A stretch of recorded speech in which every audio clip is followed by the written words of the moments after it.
You're listening to the Online Marketing Made Easy podcast, episode number 138. Welcome to the Online Marketing Made Easy podcast. Business advice so easy, you'll feel like you're cheating. And now your host, Amy Porterfield.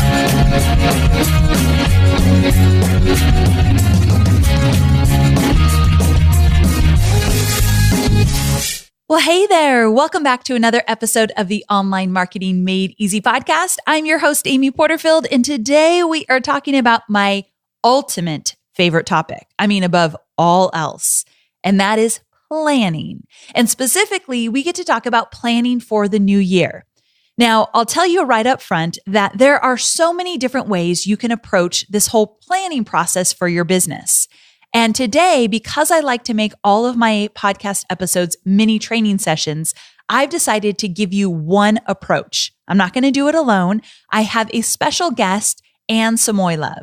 Anne and I go way back. We've seen each other's businesses grow over the years, and she has become an expert in organizing and planning and executing online marketing launches. And because she's such an expert in planning launches, I thought, we got to have her on the show to talk about planning for the new year, because I knew there were a lot of similarities in how you might sit down and plan a launch and how you would sit down and plan an entire new year of promotions and partnerships with affiliates and special projects and all that good stuff. So if you're not yet sure how you're going to plan the new year, you don't know how many promotions you want and what exactly you want to do, I think Anne's formula that she's going to break down for you could be incredibly valuable. So it's very timely. Now, she's going to go through a lot, and I have a lot of questions for her where she breaks down the whole process that we want to share with you today. And I don't want you sitting on the subway or going on your walk and thinking, I need to take notes. I don't have anywhere to take notes. What am I going to do? So for this special episode, the freebie is a quick guide to the exact formula that we are going to give you in this episode. It's really specific, where it walks through every step we're going to break down for you.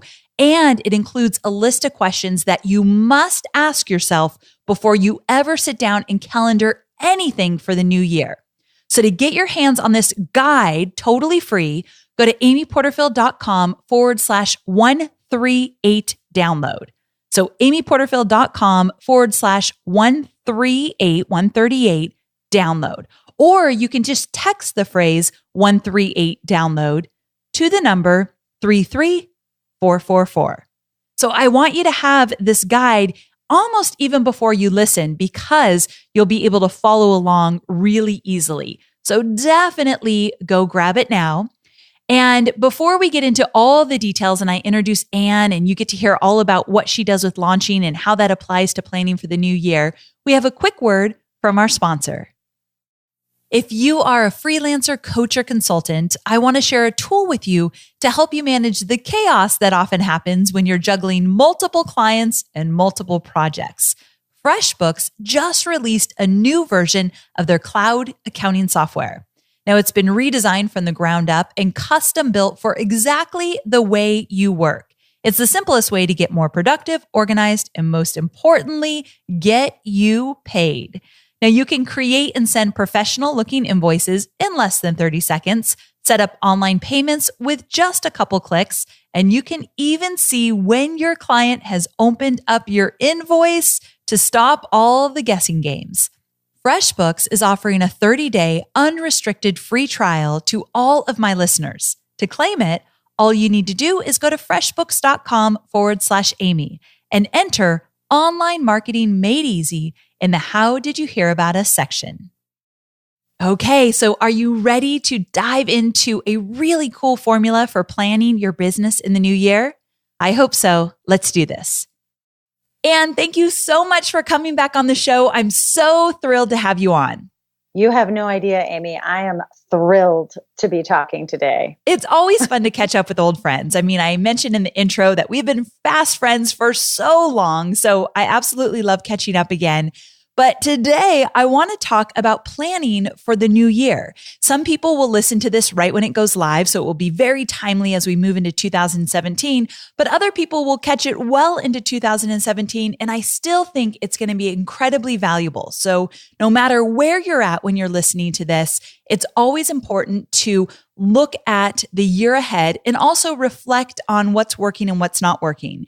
And the reason I wanted to have Anne on the show to talk about this is because Anne is an expert in planning and executing launches. And I feel that there are so many similarities and really good congruencies between planning out a full-on launch and planning out your year. And so I approached Anne and I said, can we talk about this? And you were so gracious. So thank you so very much. Oh my goodness. Well, I'm surprised you didn't call me a planner freak or a planning freak, because it is a little bit freakish how much I enjoy this conversation. I forgot to mention in the intro that you and I have this love of paper planners as well, or like physical planners. Would you agree with that one? I would agree. And actually, I felt a little bit odd that I don't have that planner with me right now. I'm like, this is not right. I was actually recently planning on buying a physical planner. I like to do things digitally, but I'm also really in love with the idea of something sitting right next to my computer that I could flip through. So I was on YouTube and I said, I got to look and see what Anne's talking about when it comes to planners. And sure enough, she had these videos about these paper planners she uses, or I should say physical. They're not necessarily just paper planners. But then you were working on a new one recently, right? Mm-hmm. Okay. Is that out yet? Yeah. No. Okay. No, so it is not. When it comes out, I will make sure to add it to the show notes of this episode because it's going to be a good one. I could already tell because you were teasing it on Insta stories. Tell us a little bit about what that video is about. So when I put in the show notes, people are going to be excited to check it out. Oh gosh. Well, I just, honestly, I've wanted my own planner for quite some time. So I have pieces of that based on everything that I teach in programs and I work on with clients, but I've never fully put it together. So I'm just excited to do that. So you're going to kind of show us what your planner looks like as you've pieced different things together. Yeah. And honestly, people in the programs have asked me for a planner that basically reminds them of everything they've learned in the course. Ooh, that's good. Okay, so I'm like, okay, you got it. I'm excited about that. And I mean, I'm sure you thought about this, and so it's not going to be a new idea, but I would be the first person in line to buy a physical planner if it was designed by you. So just know if you ever want to get into physical products, I'm going to be the first one in line. Okay, I'll remember that. I'll remember that. Not that it's not a huge undertaking if you did it, but my gosh, there's so much. Anyways, so much. But let's back up a little bit because I didn't even give you a chance to tell the audience a little bit about you and your work with helping entrepreneurs launch. So talk a little bit about how you even got started and also about what you do specifically to help people launch. Yeah, that's actually a great place to start because I always like to remind everyone that there are lots of launches happening offline. And I know that a lot of your audience and even mine are online trying to build businesses online. But I actually started in film, television, and then finally video games, launching bigger properties, bigger projects like that, which have the same process. They have the idea, you have a set of stuff you have to complete by a specific date, and then you release it to literally the world. And when I came online, I actually, my very first really big launch was Marie Forleo's B School. At the time, she was partnered with Laura Roeder. I worked as they developed the course content for the very first time for our first multi six-figure launch was the first time. And then the second launch was 7 figures right away. Jeez. So I was able to manage those launches and got a lot of amazing experience, but also realized I've been preparing for this since the days of planning talent shows in high school. Really, it's just in your blood. I was actually going to say something that was really going to date me, but I decided not to.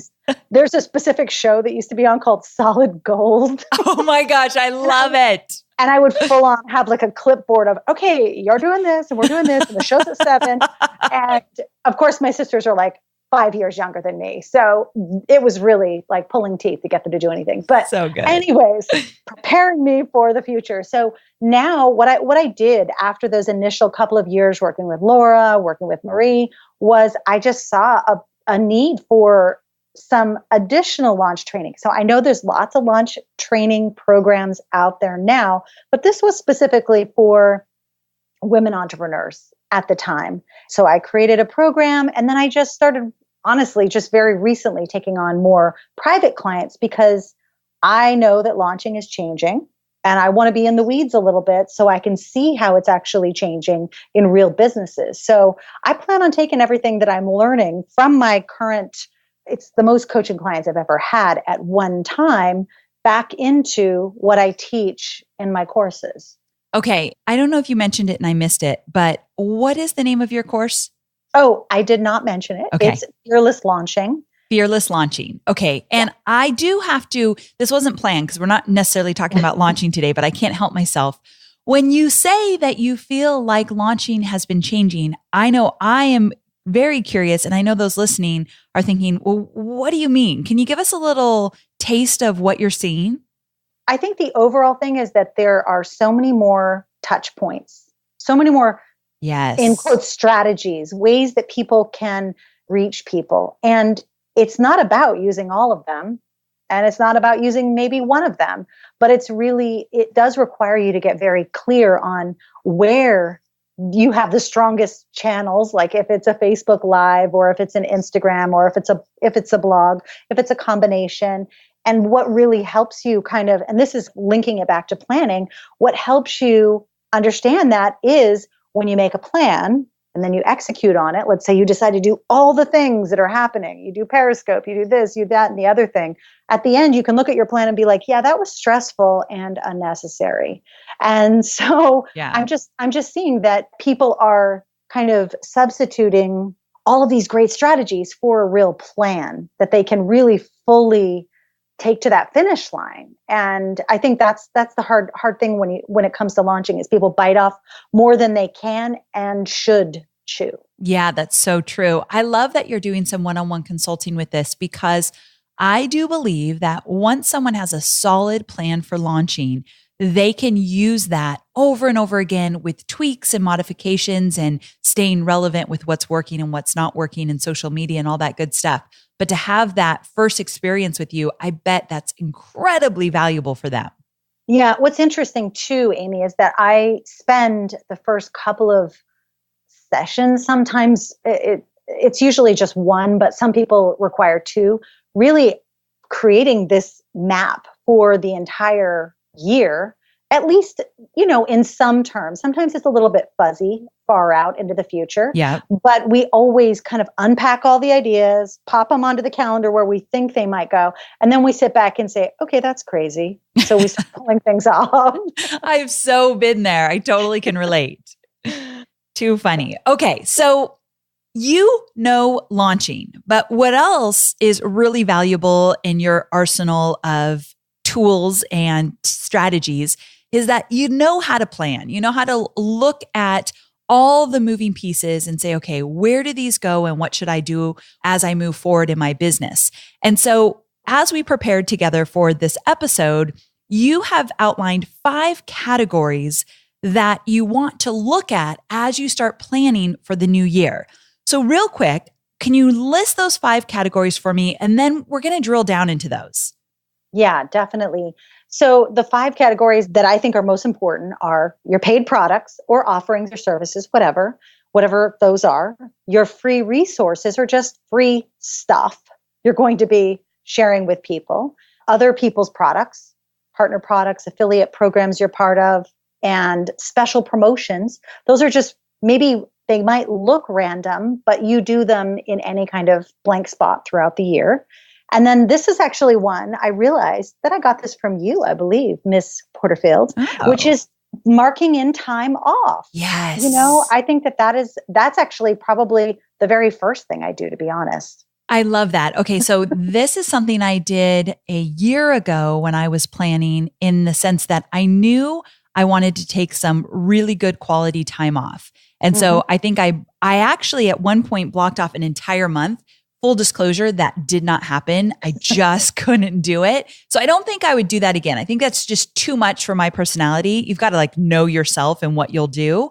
But I do love the idea of saying, okay, we're going to go on a vacation here. We're going to take the week of Christmas off here. I want a full 2 weeks so my son's out of school. So putting that on the calendar first, so good. But I'm getting ahead of myself. Yeah. Okay. Yeah. So wait, you've got these 5 categories. So your paid products or offers, your free resources and free stuff, other people's products that you want to promote, affiliate stuff, special promotions. One example of that is I did a 10-person our 10 people in-person webinar workshop in New York this year. That was like a little special promotion that I did. I'm assuming that would count there. Yeah. Okay. Yeah. And also you might consider, like some people might consider a Black Friday sale, a special promotion. Some people consider that, no, that's my jam. That's something I do every single year. But those special promotions, you don't have to do them. Gotcha. They're kind of like icing on the cake. They are. Yeah. Okay. I like that. And then time off. So those are the 5 categories. So how do you balance all of these? How do you break them up? What do they look like in the new year? Because you have a really cool system I want you to talk about. Okay. Hint. Okay. Yes. Well, okay. So basically I just start very small. So you might think you need 5 products launching here, there, and everywhere. But I like to say, okay, I want 2 of one category, 2 of another, 2 of another, and 2 of another. So of course I made it like a little 2 by 2 by 2 by 2. Okay. And basically they start with, 2 times a year, you focus on promoting your main free thing. So for me, that's my launch toolkit. It might become an on-demand webinar or a webinar that I want to promote during the year. It might be a brand new resource that I create, or maybe some free planner pages. Yes. Something that you do twice a year to promote. And I always, by the way, one thing I don't think I've ever said to you, Amy, is that I look at those times as true launches. Yes. Because you can focus for a couple of weeks full on making sure your list knows that you've got a new free or an updated freebie or something like that. You can take that 2 weeks and kind of practice the process of launching. So don't underestimate those free times during the year, the free promotions you might do. And then 2 times a year, I like to do a live launch or a live promotion of my signature offering. That's when usually I do twice a year, fearless launching. This year was a little bit bizarre because of buying and selling a house and houses. But generally, I like to have 2 times a year for that main signature thing. It might actually end up being that I have 2 signature things at some point, but I will still do 2 times a year for those. Okay. I like that bookend. And then I have 2 where 2 times a year at least, but I always try to block in 2 for sure, that I'm promoting other people's things. And I think that you and I have some of those main other people's things. Yeah, like B-School. Yeah, 90-Day Year, Todd Herman, lead pages. These are things that, and they're not even just people asking us. We like these people. We respect them. We've been through their programs. We use their products. And they are key affiliate programs that you kind of have to make the decision, are they right to choose or not? That's not for this conversation. Right. So you pick your main things that you're going to promote. I love that you're bringing this up. So in your 2 by 2 by 2 by 2, one of the things you're saying is choose 2 partner promotions that you want to put on the calendar. And I love this because I've talked about it throughout some of my other podcast episodes, that it is really valuable for you to decide who you want to promote. Because as your business starts to get bigger, people will come to you. Will you promote this? What about this? Can we partner here? I'll promote yours. You promote mine.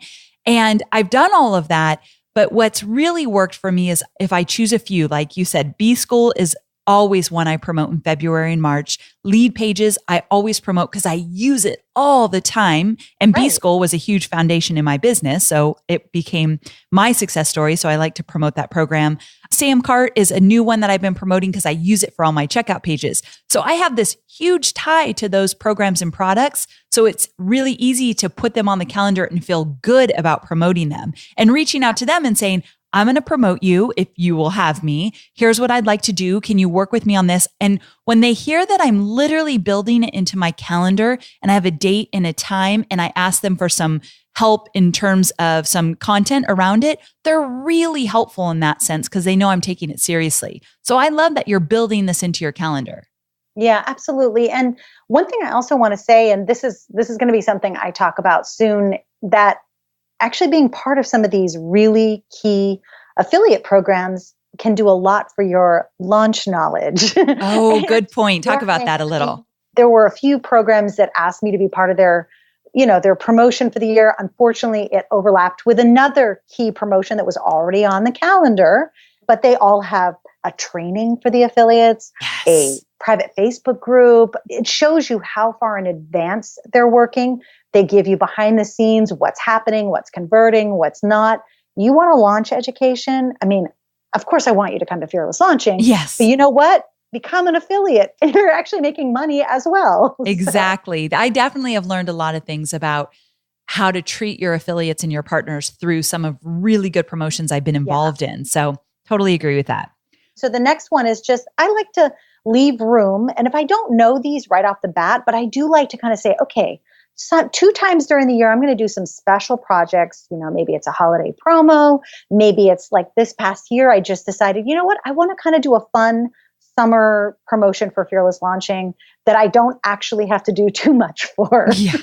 Which sounds crazy, but I was off the summer, and I was moving. So I did this summer school promotion where really they just got access to their self-paced program. And I did a couple live calls. That was it. That's cool. So you kind of did a lighter version for your own program and you did it and you called it summer school, which is so fun. I like that concept. And I like the idea of these special projects that you're calendaring them in. You might have an idea for it. You might not have figured out all the details yet, but I also know that a lot of entrepreneurs need some flexibility. I'm a structure kind of girl. I like it on the calendar. I like to know what's coming up. But a lot of my friends that are in the same world as I am, they don't like such rigidness. So you here are allowing people to say, okay, there's 2 things that you might not have figured out yet, but we're going to kind of put them on the calendar to say, you've got some room for some flexibility here.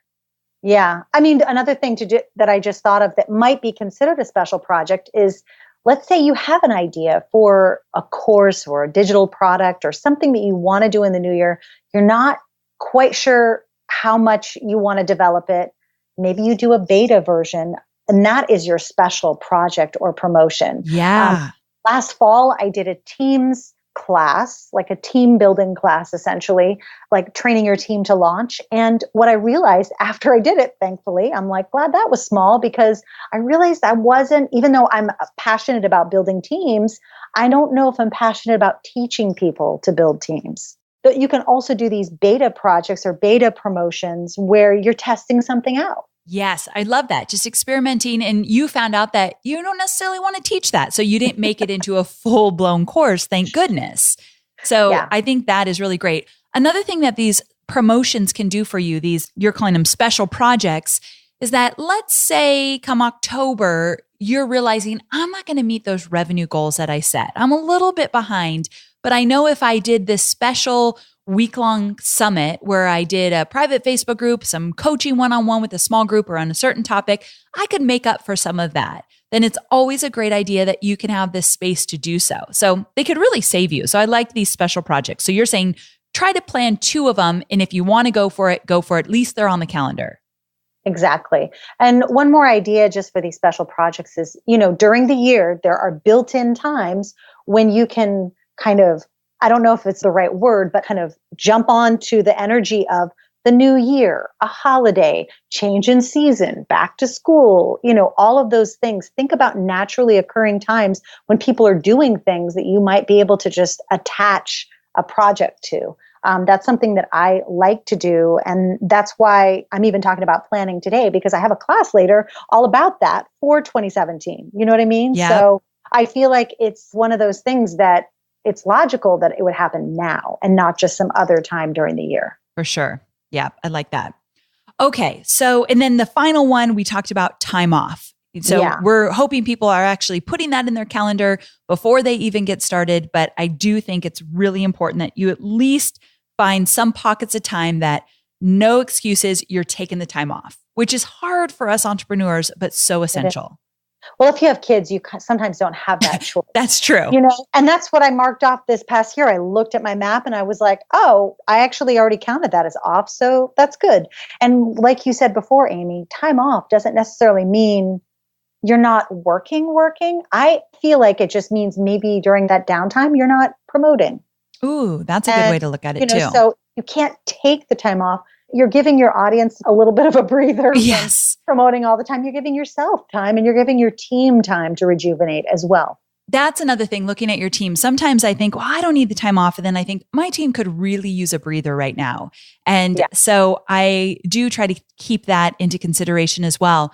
But you mentioned a good thing, and then we're going to get into some things to reflect on that happened this year for everybody. But you mentioned something that made me think, and that was that when you look at your calendar, and in the olden days, and that means like 2 years ago for me, I used to get this big calendar out, this big dry erase calendar. And I just don't do it that way because I turned more digital, but I loved it in the sense that I had markers, dry erase markers, and I would move things around. And the reason I would do it like that first is I wanted to make sure I saw a lot of white space when I wasn't actively promoting, like aggressively emailing my list about a certain live promo I was doing. I like that breathing space in there. So you make a great point that taking time off is important for you and for your team, but also for your list. It doesn't mean you're not mailing them at all. It means you're not asking them to buy. And there's got to be some good white space in your calendar to do so. Absolutely. Amy, one of the most interesting ideas that I think I heard it at the Traffic and Conversion Summit this past year, they were talking about, you're always making deposits and withdrawals from your audience and from your mailing list. And if you're constantly just withdrawing, which are promotions and launches, then eventually you're going to have zero balance. You've got to build in that white space is actually, in a lot of ways, it's really important for your list and for your audience. Incredibly important. I love that. I love that analogy for sure. Okay, so we are moving on to talk about the areas we should be reflecting on before we actually move forward. So we gave you guys the good stuff, those 5 things that you want to pay attention to. And the 2x2x2x2 formula is a really great place to start if you're not sure kind of where you should focus or how many promotions you want to do and all that good stuff. So there's your framework. But we want to back up a little bit before you dive into all of that and put it on the calendar, because I think it's important to reflect on your year, the year that you just had. And I want you to talk a little bit, Anne, about some things that we should ask ourselves or think about that could kind of shape how we do our 2x2x2x2 formula. Yeah, reflection is like one of those things that I actually just believe you have to schedule that in the calendar for after launches, at the end of quarters, and then especially at the end of the year, because you really want to sit back and be able to say, okay, how did this year go? What are the marketing activities I was actually successful at doing and completing, regardless of the result? What did I complete in the way that I thought I would? What were the most profitable ones? And then you get to decide and really think, did I enjoy what I did this year? Did I enjoy the work? Was I stressed out all the time? Or was I so excited and I could totally do more? This is another one. I always think, I'm like, was I lazy? Because sometimes you get lazy and it's a really hard thing to admit. But if you felt that you didn't get enough done, maybe you just weren't doing anything. I mean, it kind of does happen. That's why when I was thinking about these questions, I thought, one of the first questions I always ask myself is, how did I feel about my year? If I look back at the year, like, what is that feeling? You and I both are fans of Danielle Laporte, and she talks a lot about how you feel and those emotions and how that affects everything you do. And so if I look back and think, how did I feel about this year?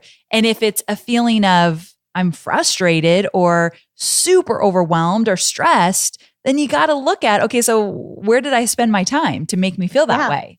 Yeah. I mean, sometimes the first thing you have to do is just look at yourself and forget about all the things that happened. Like, there were a lot of things that happened this year for me, and I'm sure you and everybody.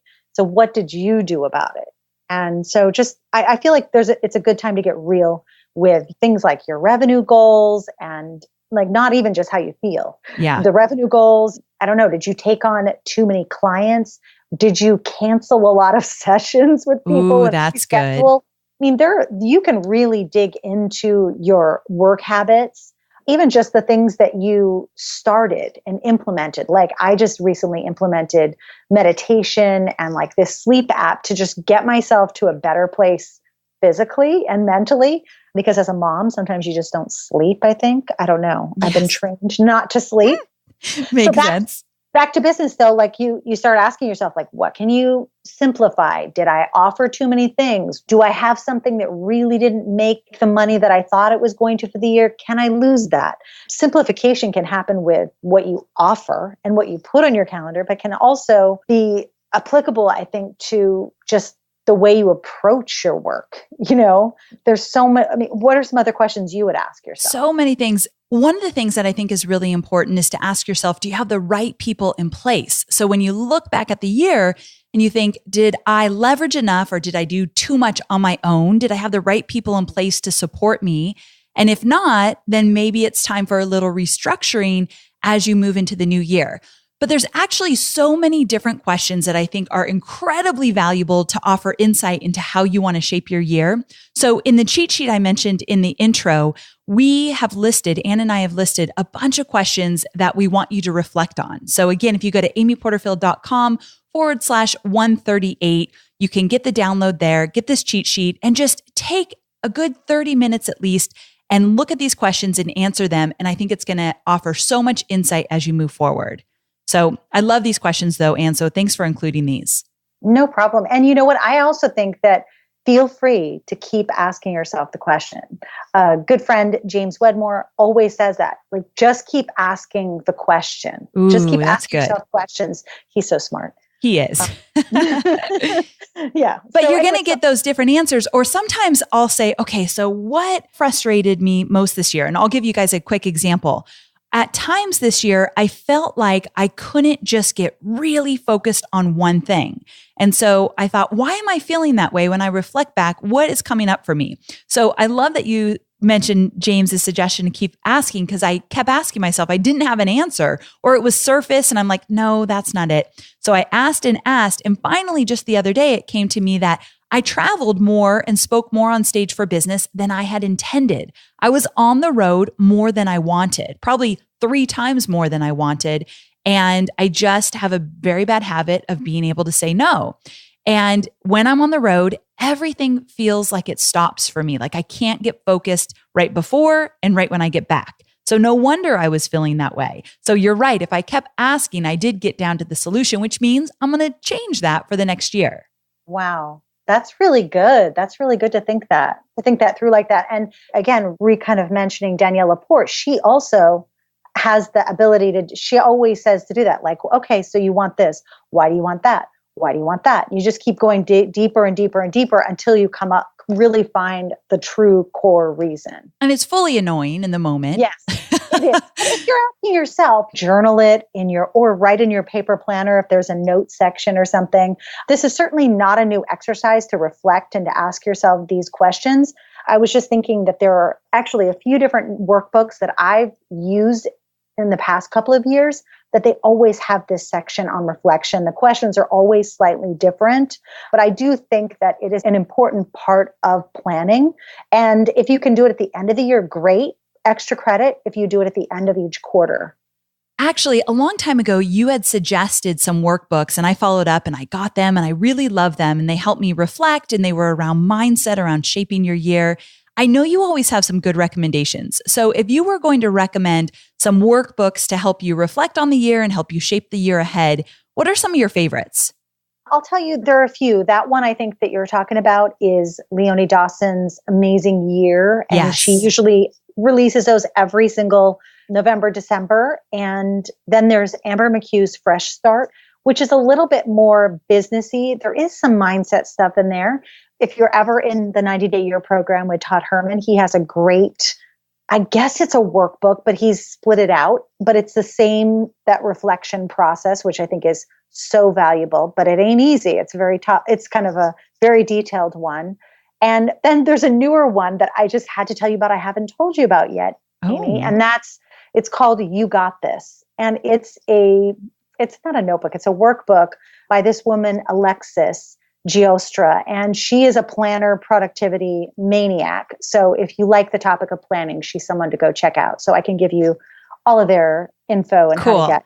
I will put those all in the show notes, guys. So at amyporterfield.com/138, you'll get links to all of those and you could check out and see which ones might be perfect for you. So I'm glad we ran through those. Yeah. Okay. So you've got this whole idea of questions, and I want to encourage all of you to get the cheat sheet. That's the freebie for this episode. So you could really look at those questions and get some more recommendations if you want to dive deeper. But also, before we wrap up, I want to talk about moving into quarter one. And so once everyone has done their reflections, they've really looked at what worked and what didn't work, and then they start with their 2x2 formula. So they get that all going. What do they do now? Like, what are their next marching orders to get momentum now before we move into the new year? Well, there's a few things. The first thing I always do, and this is something I've already done, I'm sorry, I've got to call myself out because I'm very excited about it, but I actually got it done, was that you get moving now on quarter one, put money in the bank is what I like to say. And that means like maybe you book a client or you start working on a course revision or you reach out to potential partners, joining affiliate programs now of things you want to promote in the new year. Basically, like I said, I like to start quarter one with money in the bank. I love it. You know, I think that it makes you excited and not like, oh my God, what's going to happen? So once you have that, once you kind of start figuring out what that might mean for your business, and it could just mean, like I said, you might just start working on a project that you're going to launch and unveil. So think about those things you can get started on now. And then all you have to do is map out all of the known pieces to your 2x2, et cetera, process on just, you can make a blank piece of paper with 12 boxes. This is exactly what I do. Mark your time off, and then you mark all of those other different types of categories of launches that you want. That's it. Once you map that out, then this is another way to get moving on Q1, by the way, and that's taking inventory. Once you've got your map, it's time to focus on just specifically quarter one.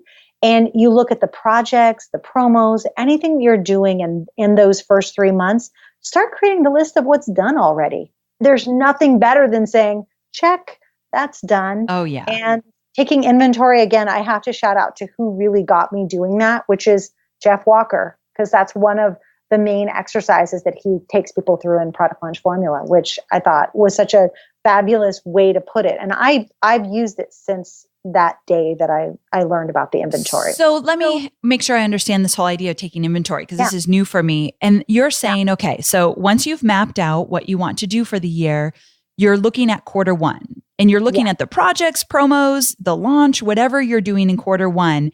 And you're creating a list. Oh, I see. You're creating a list of everything you need to do. So the taking inventory of what needs to get done. And then even in this year where we're not even into the new year yet, if you can get some of that done, you get to check it off. But it's like your whole project plan for, let's say, quarter one.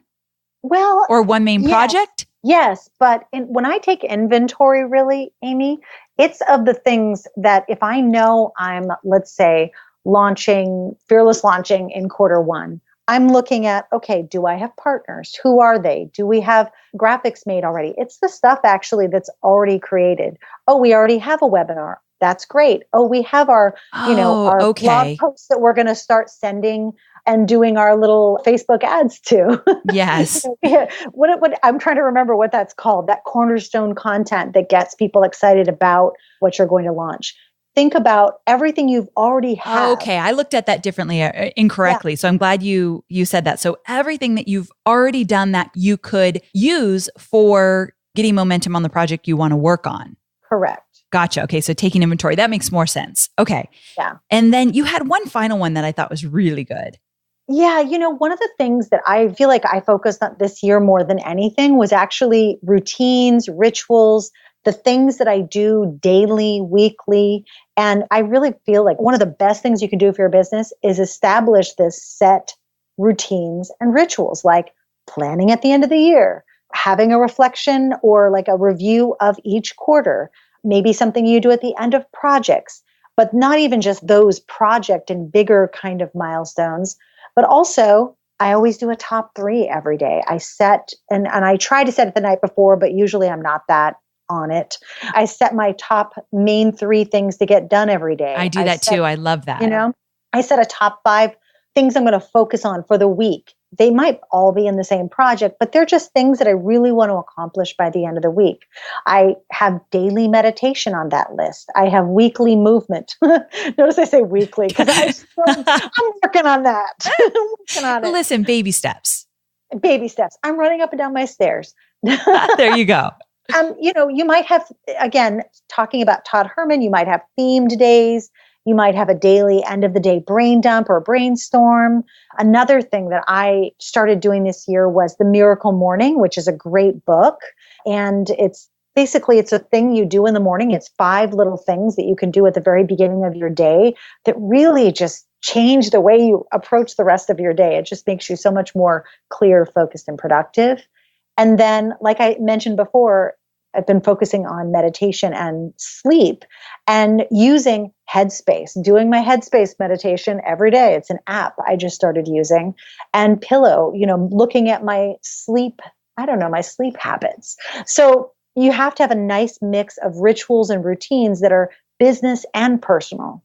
So very true. I think those routines and rituals, I always say what's business is personal, what's personal is business. Sometimes as an entrepreneur, they start to blend together. So this idea of sleeping better and the meditation and moving all totally affects what we do in our business for our big promotions and launches.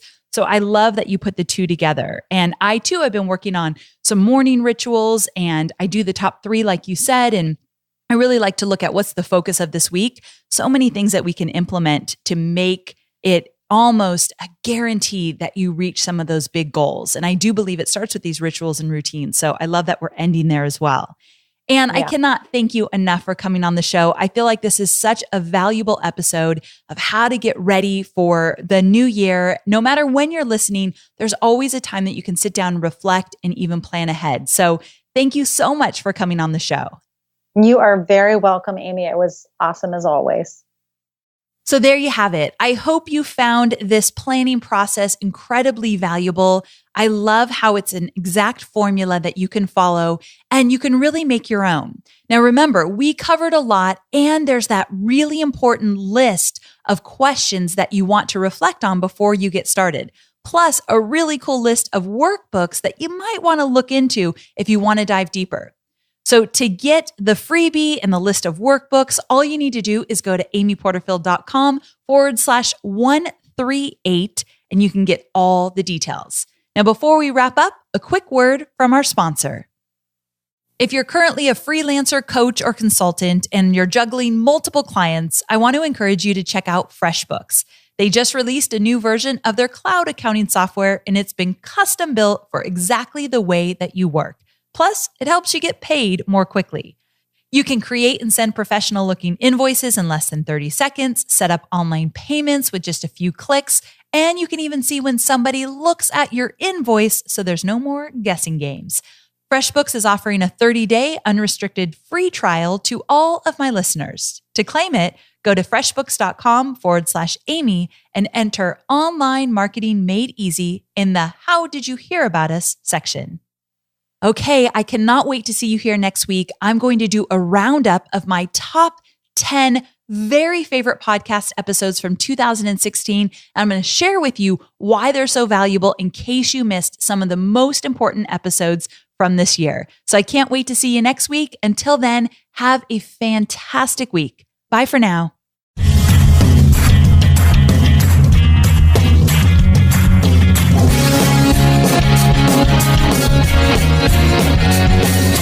Thanks for listening to the Online Marketing Made Easy podcast at www.amyporterfield.com.